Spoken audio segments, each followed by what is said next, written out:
We all do jobs for living, and spend our daily quality time in office. You know, according to a recent study, 80% of people are not satisfied with their jobs. There are three main reasons for this: salary, suitability of work, and the boss. The third reason, the boss, is the most common reason people don't like their jobs. In fact, it accounts for more than half of the people who are not satisfied with their jobs. A dream job is always a beginning of a new life for everyone. As you are doing your dream job, you love your office, your co-workers, and you enjoy doing your work. But your boss, he drives you mad, making your working atmosphere uncomfortable and co-workers upset. Then you can be sure that you are dealing with a difficult boss.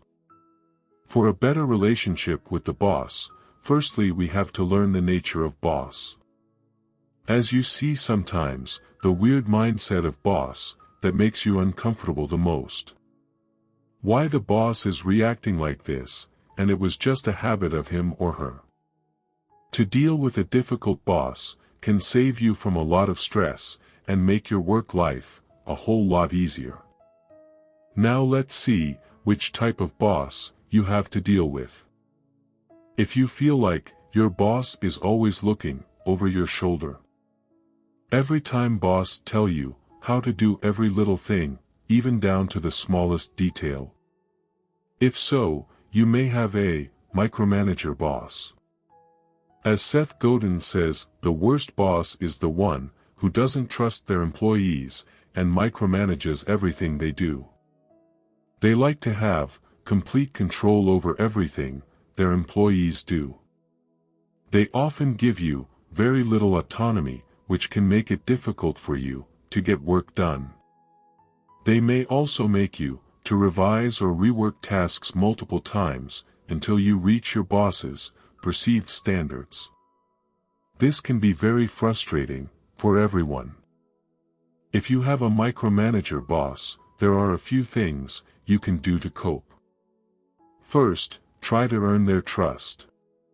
Show them that you are a responsible and reliable person by completing your tasks on time and keeping them informed of your progress. Second, be patient. Micromanagers often change their minds frequently, so it's important to be able to adapt to their changing demands. Finally, don't take it personally.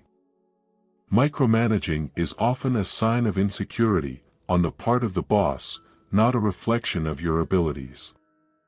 Second type of boss is no manager, or so-called the absentee boss. As you see, your boss is rarely there at the office.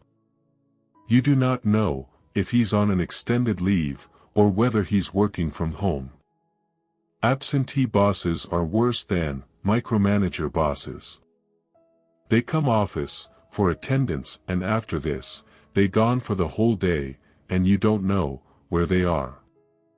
As Henry Ford says, coming together is a beginning, keeping together is progress, working together is success. Such bosses enjoy the privileges that come with their position, but have no connection with you, the team members. They rarely communicate with you, and are unaware of the challenges you face in your daily tasks. What should you do now? You have no one to turn to, and this leads to a buildup of stress and anxiety. Try to handle this situation by making it a point to connect with your boss at least once a week if he or she comes at work. The third type of boss is common for all of us, the abusive boss. He or she has short-tempered, gets upset quickly, and raises their voices in a fit of rage. After the house burned down, they also calm down shortly and apologize. But hold on, certain bosses fall on the extreme end of the spectrum. They are toxic bosses who enjoy verbally abusing you. This abuse may even be in the form of a physical threat. Such bosses affect employee mental health negatively. As Stephen Covey says, a boss who doesn't respect their employees will eventually lose their employees' respect. Fourth type of boss is the one who is new to the work and don't know what to do and what no to do, and they really want your help. Such bosses find themselves in a completely new environment and have lots to learn. They make hasty and uninformed decisions that are very poorly planned. Due to their lack of knowledge, they rely heavily on you or subordinates to get their work done. Despite all their shortcomings, the incompetent boss manages to hold on to their jobs. If your boss is friendly, offer them information in a casual manner, without being condescending. If you are dealing with an incompetent boss, never be judgmental, or try to demonstrate superiority, as this can sabotage your career in the long run. As Lao Tzu says, the greatest gift you can give someone is your trust. Our fifth boss is the lazy one. As some of us also procrastinate, putting off that pending report for another day, delaying the call of a problematic client until next week. But what happens when your boss is a procrastinator? He happens to be a bit disorganized, making last-minute changes to a project and extending important work well into the 11th hour. Create staggered deadlines for projects instead of one final deadline. Also, submitting your work in many sections will make it more manageable for your boss.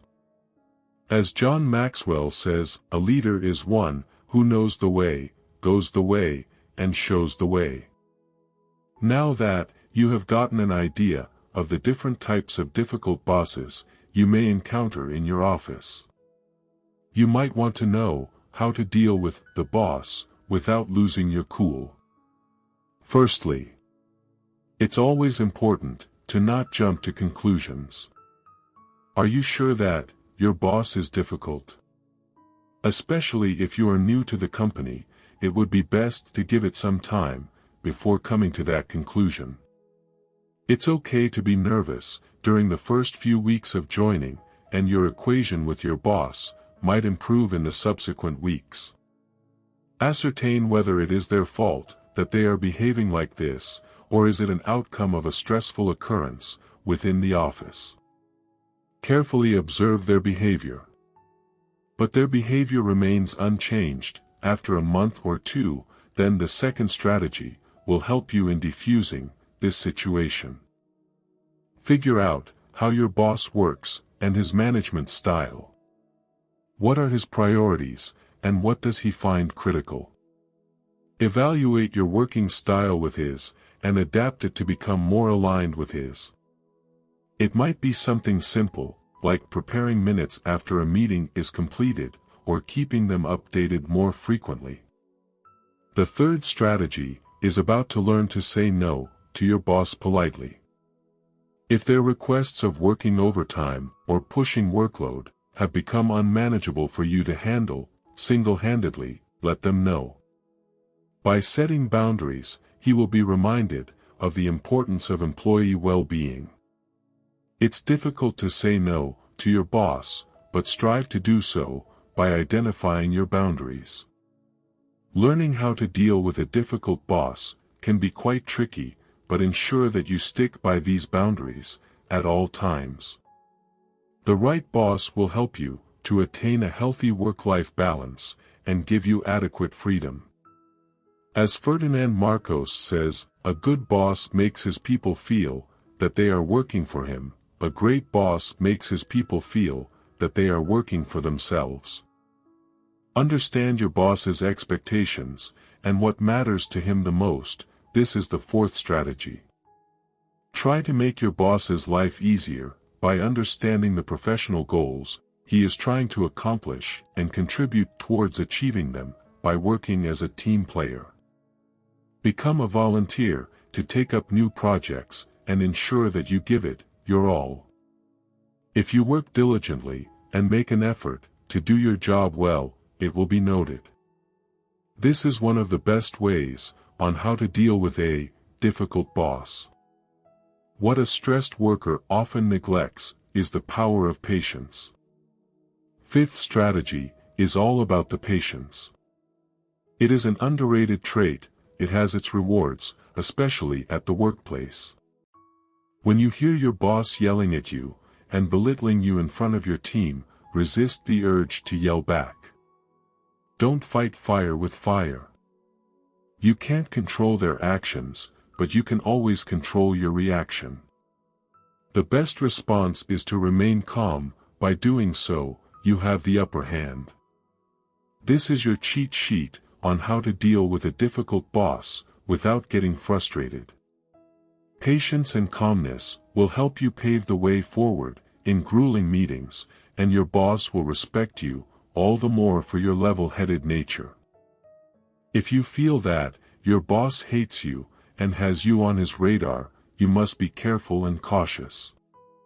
Prepare yourself for your workday beforehand and finish your work before the deadline comes around the corner. This sixth tip on how to deal with a difficult boss can come in handy, especially if you have a boss who is a micromanager.